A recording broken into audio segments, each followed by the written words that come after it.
சுத்தி பார்க்க வந்த மனுஷங்க இப்படியே பாக்குறாரு. அந்த வரலாறை படிச்சு பாக்குறேன். என்ன ஆச்சரியம் தெரியுமா? இந்த விவேகானந்தர் என்ன பண்றாரு, கடலுக்கு முன்னாடி நிக்கிறாரு. எட்டி பாக்குறாரு, அங்க ஒரு பாறை தெரியுது.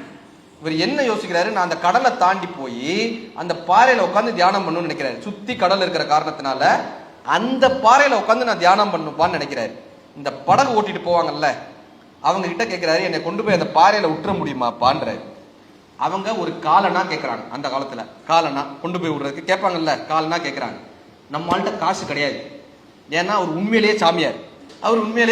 விவேகானந்தர் தனித்தீவோ அல்லது சிஷியங்களோ இருக்காரு நம்மளுக்கு. அதனால என்ன பண்றாரு, காசு இல்ல பண்றாரு. இந்த படகு ஓட்டிட்டு போனவர் இருக்காருல்ல, அவர் சொன்னாரு, இந்த பாருப்பா, காசு இருந்தா உன்னை கொண்டு போய் விடுவோம், இல்லைன்னா நீ கடல்ல குதிச்சு போ. என்ன வந்துச்சு, கடல்ல குதிச்சு நீச்சல் அடிச்சு போனாரு. சரின்ட்டு கடல்ல குதிச்சிட்டாருங்க இந்த மனுஷன்.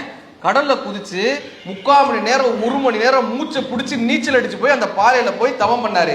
1 நாள் இல்ல, 2 நாள் இல்ல, 40 நாள் ஆச்சு, 50 நாள் ஆச்சு. சுத்தி இருந்த மக்களுக்கு இந்த இது விஷயம் அப்படியே பரவுது. யாரோ ஒரு துறவி கடல்ல குதிச்சு போய் தினம் அங்க போய் தியானம் பண்றாராப்பா. அவர் யாருன்னு பாக்குறதுக்காகவே 3/4 மணி நேரம் 1 மணி நேரம் யாராலையா நீச்சல் அடிக்க முடியுது கடலுக்குள்ளன்னு பாக்குறதுக்காக இவருக்கு ஒரு ரசிகர் பட்டாளம் கூடுறாங்க. அப்படி நீச்சல் அடித்து போய் ஒரு மொட்டைப்பாறையில் உட்கார்ந்து தியானம் செய்து அந்த மொட்டைப்பாறையை தன்னுடைய பெயர் கொண்ட பாறையாக மாற்றினார்ல, அதுதாங்க ஒரு மனிதனுடைய வெற்றி.